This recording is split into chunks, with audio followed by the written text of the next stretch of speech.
내국인에게 충분히 매력적이어서 외국인도, 즉 관광객도 갈 길을 찾을 수 있는 그런 상권인 것 같습니다.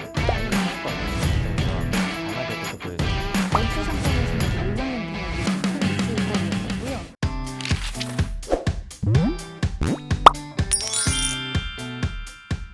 미래스테우 부동산 컨설턴트가 부동산에 대한 알찬 정보를 알려드리는 알부자, 알과자 부동산 자산관리에 오신 것을 환영합니다. 안녕하세요. 미래스테우 VIP 컨설팅팀의 김전수석 매니저입니다. 안녕하세요. 정숙희 선임 매니저입니다. 안녕하세요. 허혁재 수석 매니저입니다. 지난 시간에는 코로나19가 몰고 올 상권의 변화들을 살펴봤습니다. 허성님, 오늘의 주제는 뭔가요? 수익형 부동산의 가치는 부동산에 나온 수익과 시장에서 정해지는 기대 수익률이 결정된다는 말씀드렸잖아요. 기대 수익률이라는 것은 시장에서 결정하기 때문에 제가 어떻게 할 수 있는 부분이 아닙니다. 하지만 수익, 즉 임대료 같은 경우에는 어제도 관리 가능한 영역이거든요. 오늘의 주제는 이에 대해 알아볼 수 있는 자산 가치를 높이는 임대차 전략입니다. 자산 가치를 높이는 임대차 전략이라. 수익형 부동산 보유자나 투자를 고려하신 분들 모두에게 관심이 클 것 같습니다. 구독, 좋아요. 알림 설정 부탁드립니다. 첫 번째 알고 가야 하는 포인트. 알 포인트는 뭔가요?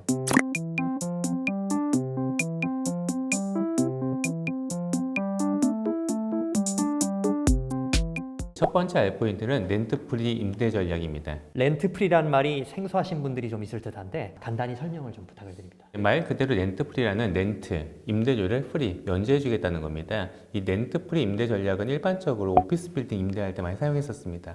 공실이 적을 때는 렌트프리 기간이 없습니다. 아니면 많더라도 1개월 정도밖에 안 되는데요. 공실이 늘어났다라고 하게 되면 빨리 임대를 채워야 되니까 렌트프리 기간이 1년당 3개월 이렇게 많이 길어지는 경향이 있습니다. 렌트프리를 적용하면 결국 실질 임대료가 낮아져서 자산 가치가 되려 떨어지는 건 아닌가요? 그렇죠. 하지만 높은 임대료만 고집하다가 공실을 방치하는 것보다는 임대료를 조금 낮추더라도 빨리 임대하는 게 더 유리할 수도 있습니다. 예를 들어 갖고 상가를 갖고 있는데 500만 원씩 받던 상가가 있습니다. 근데 임차인이 나갔어요. 다시 500만 원 임대를 하면 좋겠지만 시세를 알아보니까 400만 원인 경우가 있습니다. 이럴 때 내가 400만 원의 임대료를 맞출 수도 있습니다. 하지만 임대료도 떨어지지만 임대료가 떨어지면은 자산 가치가 떨어지기 때문에 고민이 될 수밖에 없겠죠. 임대료 하락이 자산 가치 하락으로 이어져서 임대인 입장에선 사실 고민이 될 것 같은데요. 이때 제한할 수 있는 게 렌트프리 전략입니다. 예를 들어서 3년 계약을 하게 되면 1년당 1개월의 렌트프리를 주겠다고 하는 겁니다. 장사 초기에 자리도 잡아야 되기 때문에 1년당 2개월의 렌트프리 기간을 앞쪽으로 몰아갖고 계약 기간으로부터 6개월까지는 무상으로 하고요. 7개월치부터 500만 원을 받는 것을 제한할 수 있습니다. 6개월이나 임대료를 무료로 해준다면 결국 임대 수입이 줄어드는 건 아닌가요? 임대차 기간 3년의 누적 임대료를 확인해 보면은요.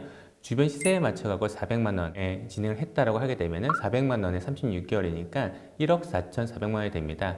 반면에 6개월의 렌트프리 기간이 좋다 하더라도 7개월 차부터 500만 원을 받게 되면은 500만 원씩 30개월이니까 3년 동안의 임대료는 1억 5천만 원이 됩니다. 3년간의 실질 임대료를 보면 렌트프리를 적용한 경우가 임대료 측면에서 600만 원이 더 많네요. 그런데 자산 가치와는 어떤 관계가 좀 있나요? 그 부분은 이제 제가 좀 설명을 드릴게요. 상가 저희 1편에서 살펴봤었던 그 기대 수익률과 좀 관계가 있는데요. 보증금을 이제 고려하지 않는다라는 가정하에 월 400만 원이면 연간 4,800만 원 달성이 가능한데 기대 수익률이 4%라고 가정하면 이 자산은 매매 가격이 12억 원 정도입니다. 그런데 렌트프리 6개월을 적용을 하고 월 500만 원 임대료를 받는 조건이라면 정상적으로 달성 가능한 연간 임대료는 6천만 원 정도 수준이거든요.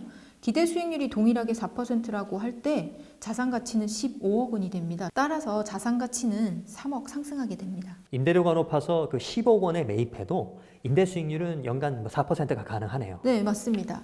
그래서 임대를 좀 잘 맞추게 되면 결국에는 이제 높은 가격에 자산을 매각할 수 있는 기회도 있고요. 또 안정적인 임차인이 유치됐다라고 하면 장기적으로 임대 수익 창출도 가능합니다.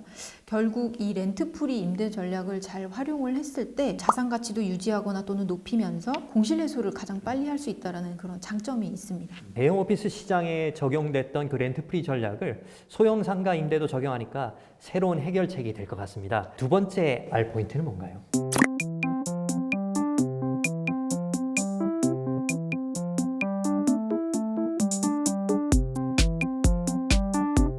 두 번째 알 포인트는 수수료 매장의 경우 미니멈 개런티로 안정장치를 마련하자입니다. 수수료 매장이라면 그 백화점 입점업체들이 월 매출의 일정 비율을 임대료로 내는 그런 방식을 말하죠. 맞습니다. 상가 임대차 방식에는 크게 두 가지가 있습니다. 하나는 고정 임대료 방식이고요. 다른 하나는 수수료 매장 방식입니다. 고정 임대료 방식은 보증금 1억에 월세 500과 같이 임대료가 고정되어 있는 방식이고요. 수수료 매장 같은 경우에는 매출액이 연동돼서 임대료가 변동되는 방식입니다. 그렇기 때문에 일반적으로 임대인은 임대료의 변동이 없는 고정 임대료 방식을 선호합니다. 그럼 고정 임대료 방식으로 임대하면 수수료 방식은 크게 고민할 필요가 없는 게 아닌가요? 매출 규모를 검증할 필요도 없고 계속 임대료 고정이라서 임대인 입장에서 훨씬 나을 듯한데요. 그렇죠. 하지만 최근에 좋은 브랜드일수록 고정 임대료 방식보다는 수수료 매장을 선호합니다. 그 임대인 입장에서는 좋은 임차인을 유치하기 위해서는 수수료 매장을 두려워하면 안 되고요. 두려워하지 않기 위해서는 수수료 매장의 구조에 대해서 좀 확실히 알아야 됩니다. 매출액 부분에 대해서는요, 최근에 포스 시스템이 아주 잘 되어 있습니다. 그다음에 매출 투명성은 어느 정도 확보되어 있다고 생각되기 때문에 그 부분은 크게 걱정하지 않으셔도 됩니다. 하지만 그 임차인이 제시한 예상 매출액만 믿고 수수료로 임대 계약을 하는 것은 리스크가 있지 않을까요? 그리고 여러 브랜드가 각각 그 다른 수수료를 제시하는 경우에는 어떻게 해야 될지 궁금해하시는 분도 계시더라고요. 맞습니다. 임대료와 좀 직결되는 문제다 보니까 사실은 좀 꼼꼼히 잘 따져야 되는 부분이 있고요. 경쟁 업체를 탈락시킬 목적으로 과도하게 높은 수수료율을 제시하는 경우도 있고요. 반대로 수수료율을 좀 낮추기 위해서 예상 매출액을 크게 또 부풀리는 경우도 있습니다. 이러한 문제점을 해결하기 위해서는 해당 브랜드의 평균 매출액을 좀 확인해 보실 필요가 있고요. 대상지 입지나 면적이 유사한 인근 매장의 최근 매출액 정보도 확인해 보실 것을 좀 권장드리고 싶습니다. 그런 정보들을 확인하지 않을 경우에 자칫 높은 수수료만 보고 엉뚱한 업체라고 계약하면 손해도 볼 수 있겠네요. 예를 한 가지 좀 들어보겠습니다. 업계 최고 브랜드인 A 브랜드가 제시한 수수료율은 12%인데 브랜드 파워가 다소 떨어지는 B 브랜드가 15%를 제시했다고 단순하게 높은 수수료율을 제시한 B 브랜드와 계약을 체결하는 것은 좀 유의해야 할 점이 있습니다. 이유가 뭔가요? 예를 들어 A 브랜드의 매장 월 평균 매출액이 1억 원이라면 수수료율 12%를 적용했을 때 월 임대료 수준은 1,200만 원 기대가 가능한데요. B 브랜드의 매장당 매출액이 6천만 원이라고 하면 더 높은 수수료율 15%를 적용을 해도 월 임대료 수준이 900만 원밖에 되지 않기 때문인데요. 실제로 톱 브랜드와 그렇지 않은 브랜드 간의 매출액 차이가 굉장히 좀 큰 편이고요. 향후 매출액 증가 부분에서도 톱 브랜드가 월등히 높게 성장하는 좀 경향이 있습니다.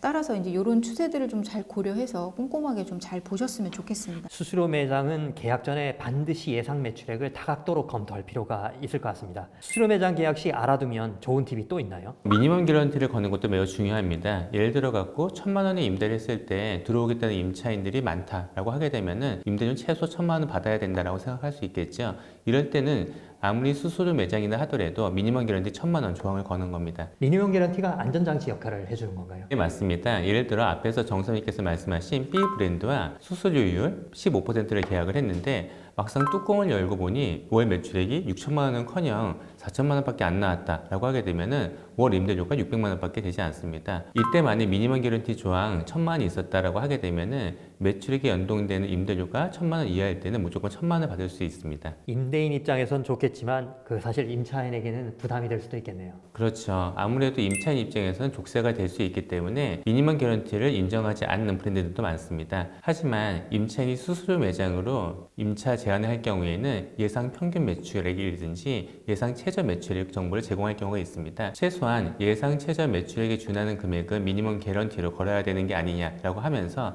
미니멈 개런티 조항을 넣는 게 매우 중요합니다. 확실히 수수료 매장은 그 고정 임대료 매장보다 고려할 점이 많은 것 같습니다. 하지만 그 매출이 늘어나고 브랜드 유치로 인해서 임대 수익이 늘 수 있어서 훨씬 유리할 것 같은데 마지막 알고 가야 할 포인트, 알 포인트 부탁드립니다.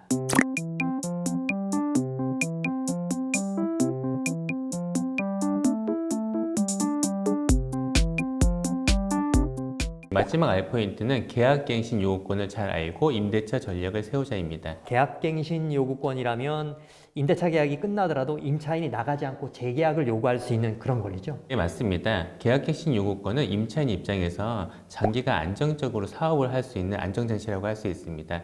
이 계약갱신 요구권이 원래는 5년이었는데요. 2018년 10월 16일 법 개정이 되면서 10년으로 기간이 증가됐습니다. 다시 말씀드리면은 2018년 10월 16일 이후에 새롭게 계약을 하던가 재계약을 하던가 아니면 묵시적 갱신을 했다라고 하게 되면요, 임차인 입장에서는 최초 계약일로부터 5년이 아니고 10년 동안 계약갱신 요구권을 요청할 수 있습니다. 10년이라면 꽤 긴 시간인데 임차인 입장에서 최소 10년 동안 안정적인 사업을 할 수 있어서 좋은 제도라고 할 수 있겠네요. 많은 임차인분들이 혜택을 보면 좋겠는데 상가건물 임대차 보호법상 적용 대상이 아니면 혜택을 못 받는 건 아닌가요? 계약갱신 요구권은 상가건물 임대차 보호법 적용 대상 여부와 관계없이 모든 임차인한테 적용을 받습니다. 반면에 연간 임대료 인상률이 5%로 제한되는 룰이 있는데요. 이 경우에는 상가건물 임대차 보호법 적용 대상만 적용될 수 있습니다. 다행이네요. 이렇게 계약갱신 요구권이 10년으로 길어지면서 최근 임대차 계약 양상도 많이 변하고 있다고 하는데 정선임님 어떤 변화가 보이나요? 예전에는요, 임대인이 임대차 계약을 좀 짧게 가져가고 싶어 했었거든요. 임대차 기간이 만료가 되면 재계약 시 임대료를 좀 올리거나 임차인 좀 변경을 수월하게 할 목적이 좀 컸었습니다. 그런데 최근에는 뭐 코로나 이슈도 있지만 경기가 별로 안 좋다 보니까 임대차 계약이 종료되면 사실상 임차인들이 바로 나가서 공실이 생기거나 또는 임대료를 상향시키는 것도 현실적으로 좀 어렵거든요. 그리고 법 개정으로 인해서 어차피 10년 동안은 임차인을 내보낼 수도 없고 임대료 인상도 5%로 제한되는 부분이 커서 임대차 기간을 길게 가져가고자 하는 경향이 점점 많아지고 있는 것 같습니다. 임대차 계약 때 계약갱신 요구권이 10년이라는 점을 염두에 두고 임차인, 임대인 모두가 만족할 수 있도록 합의해서 이렇게 정할 필요가 있을 것 같습니다. 만일 임대인이 5년 이상 장기 임대를 요구하는데 임차인은 되려 중도 해지를 희망하는 경우도 있을 텐데요. 이때는 임대 기간 2년이 지난다면 계약 해지 6개월 전에 임대인에게 고지해서 중도 해지가 가능토록 하는 그 계약 해지 조항을 넣는 것도 필요할 것 같습니다. 구독, 좋아요, 알림 설정 부탁드립니다. 지금까지 자산 가치를 높이기 위한 임대차 전략에 대해서 한번 알아봤습니다.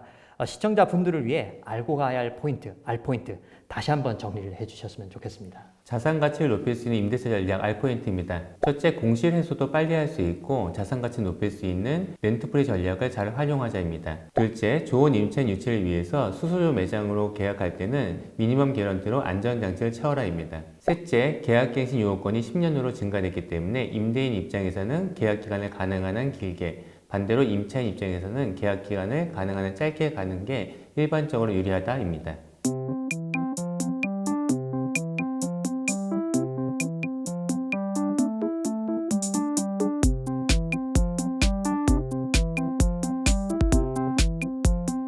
지금까지 자산 가치를 높이는 임대차 전략에 대해서 알아봤습니다. 렌트프리나 수수료 매장, 미니멈 개런티, 계약갱신 요구권 10년이라는 키워드를 반드시 기억할 필요가 있을 것 같습니다. 상가 투자는 물건도 중요하지만 보유기간 동안에 어떻게 운영하고 임대하는가가 굉장히 중요할 것 같습니다. 상가 투자와 임대 관리에 대한 노하우를 얻을 수 있는 시간이 되셨다면 좋겠습니다. 그럼 저희는 다음 시간에 오피스 시장으로 찾아뵙도록 하겠습니다. 감사합니다. 알림 설정. 알림 설정 부탁드립니다. 발음이 안 되지? 다시 할까요? 부자 되세요.